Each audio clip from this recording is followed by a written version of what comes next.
Hi, this is Dave Hurwitz at ClassicsToday.com, here to tell you about the best recordings of 1946 as listed by Chicago music critic Claudia Cassidy. Now, Claudia Cassidy was an extremely controversial figure. She was a major voice on the Chicago music and theater scene for nearly 60 years, maybe more than 60 years. She was born in about 1900. She died in 1996. She was at the Chicago Tribune from the 40s through the 60s and terrified just about everybody who encountered her. The fact of the matter is, she was really interested in the highest quality standards and making sure that Chicago got the highest quality standards. She had such a tremendous impact because she wasn't just a music critic. She was also the theater and dance critic, which meant she reviewed opera and spoken theater as well as music. She was responsible for saving Tennessee Williams' career with her review of The Glass Menagerie.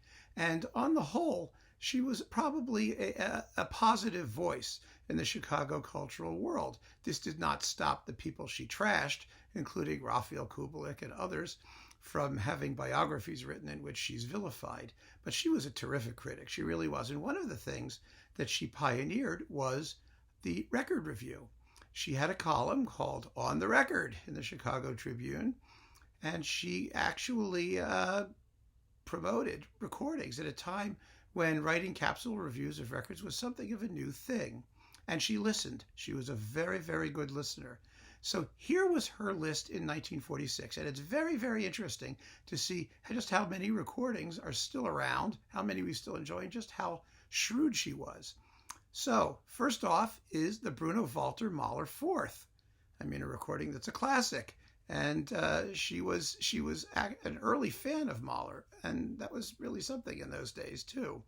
Next was the Brahms Alto Rhapsody, sung by Marian Anderson with Pierre Monteux in San Francisco. Now, of course, these were all 78s. That's what they had in those days, and different size 78s, as you'll see.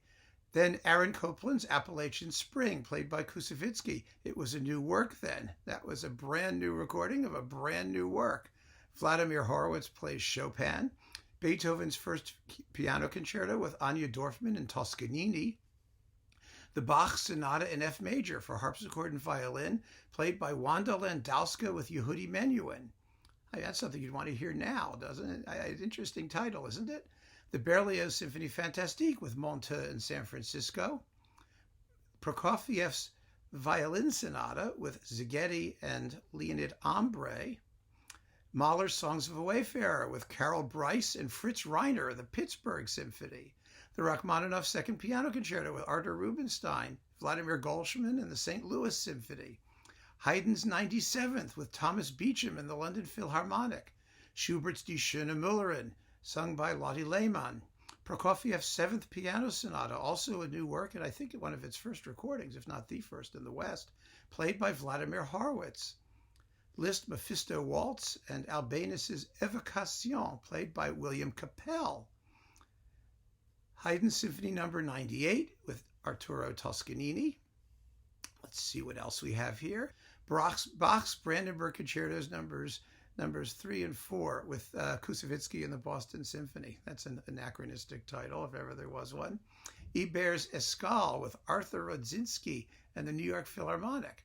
The New World Symphony with Eugene Ormandy and the Philadelphia Orchestra. I think he recorded that about 55 times. Paul Robeson singing spirituals. Mozart's sonatas for organ and orchestra, played by E. Power Biggs with Arthur Fiedler's Sinfonietta. And these were issued on, she says, 6 Lilliputians, 1 to a side. Milhaud's Prote, played by Monteux in San Francisco. Rachmaninoff's The Isle of the Dead with Koussevitzky in Boston. Bach's Piano Concerto in D minor, harpsichord concerto in D minor, it's on a piano, played by Eugene Istomin and the Busch Chamber Players. Beethoven's Quintet in C major with the Budapest Quartet. Schubert's Unfinished with Koussevitzky in Boston. Dandy's Istar Variations with Pierre Monteux in San Francisco. Mozart's C major Quintet, also played by the Budapest Quartet. And then a few other miscellaneous titles that came out on 78 singles. But the most noteworthy is the piano music of Liszt. This was an album played by Georgi Shandor, whose recordings have just been reissued by Sony. So it's really a tremendously interesting and eclectic list. Now, Cassidy was known in her day as, she had some nicknames, Acidy Cassidy, for those who didn't like her, or they were on the receiving end, let's put it this way, of her negative criticism. She was also known as the Wicked Witch of the Midwest, or sometimes simply that bitch, or ignorant. And the fact of the matter is, in doing this research, I've really come to the conclusion that a lot of the reason that she was described this way had to do with the fact, of course, that she was a female in a man's world. She was certainly the most powerful female music critic probably who ever lived, because of her control and voice in Chicago, which was, of course, America's second city. So really a fascinating list of titles by a very, very astute music critic whose reputation really deserves to be rehabilitated considerably, I think. I hope to talk more about her later, maybe with a few other lists and some other extracts from her record reviews, because they really are wonderful to read. She got right to the point and was often very, very witty and enjoyable as a literary stylist.